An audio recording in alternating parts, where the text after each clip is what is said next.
शाम ढल रही थी। पुराने शहर की गलियों में सुनहरी रोशनी बिखर रही थी।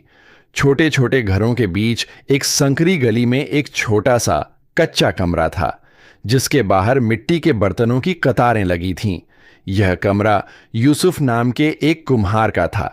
यूसुफ के हाथ कीचड़ से सने थे, चेहरे पर पसीने की बूंदें थीं, कपड़ों पर धूल जमी थी। वह चरखा चला रहा था और एक छोटा सा कटोरा बना रहा था। यह दिन उसके लिए सबसे मुश्किल दिनों में से एक था। पिछले 2 हफ्तों से कोई बड़ा खरीदार नहीं आया था। दुकान के कोने में रखी मिट्टी सूख रही थी और घर का अनाज खत्म हो रहा था।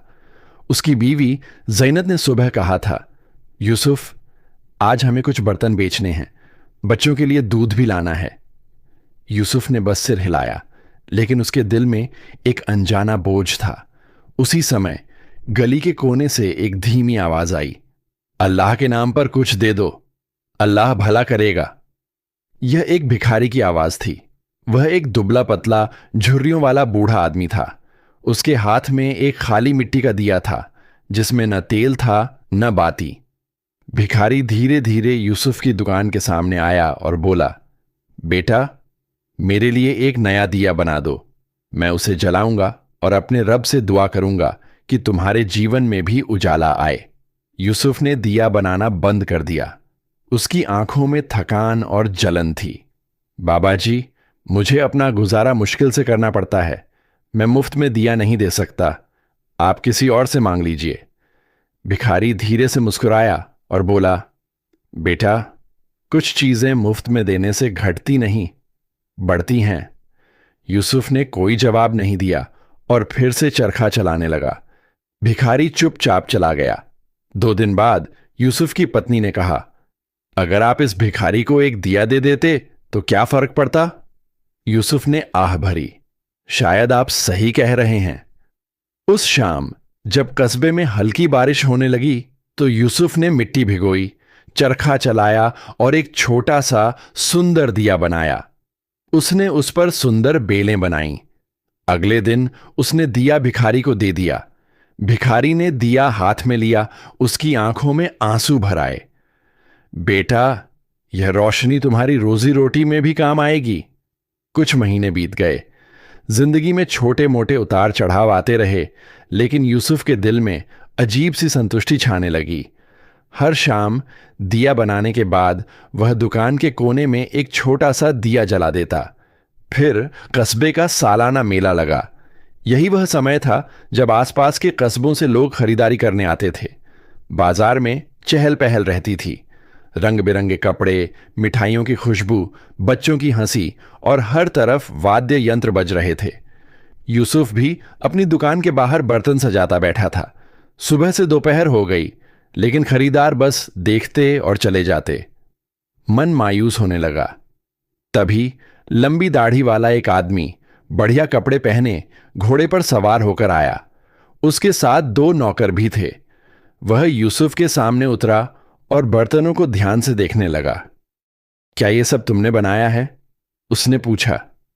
हां, अपने हाथों से, यूसुफ ने जवाब दिया। उसने एक खास दिया हाथ में लिया और उसकी खूबसूरत डिजाइन देखकर मुस्कुराया। यह अद्भुत है। यही डिजाइन मैं अपने शहर में ढूंढ रहा था। फिर उसने अपनी जेब से सोने के सिक्के निकाले और कहा, मैं सारा सामान खरीद लूंगा। इसके अलावा क्या तुम मेरे साथ शहर आकर मेरे लिए ये बर्तन और दिए बना सकते हो? मैं तुम्हें एक दुकान और रहने की जगह दूंगा। यूसुफ की आंखों में खुशी के आंसू छलक आए। हां, बिल्कुल। कई साल बीत गए थे।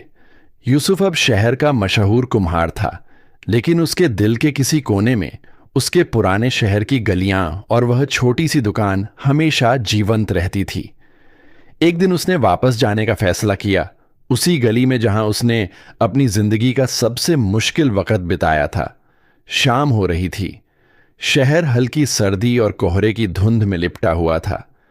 आसमान गुलाबी सुनहरे रंग में नहाया हुआ था। सड़कें खामोश थीं, बस कभी कभार चूल्हों से उठता धुआं और बच्चों की धीमी हंसी सुनाई देती थी। यूसुफ घोड़े से उतरा और पुरानी मिट्टी की दुकान के सामने खड़ा हो गया। दीवारें सड़ी हुई थीं, पुराना लकड़ी का दरवाजा थोड़ा टूटा हुआ था, लेकिन यही वो जगह थी जहां उसने उम्मीद और सब्र का पहला दिया जलाया था। उसने कपड़े का एक बंडल खोला। अंदर एक बहुत ही सुंदर मिट्टी का दिया था, स्लेट के रंग का, पतली बेलों वाला, और किनारे पर एक पतली सुनहरी पट्टी।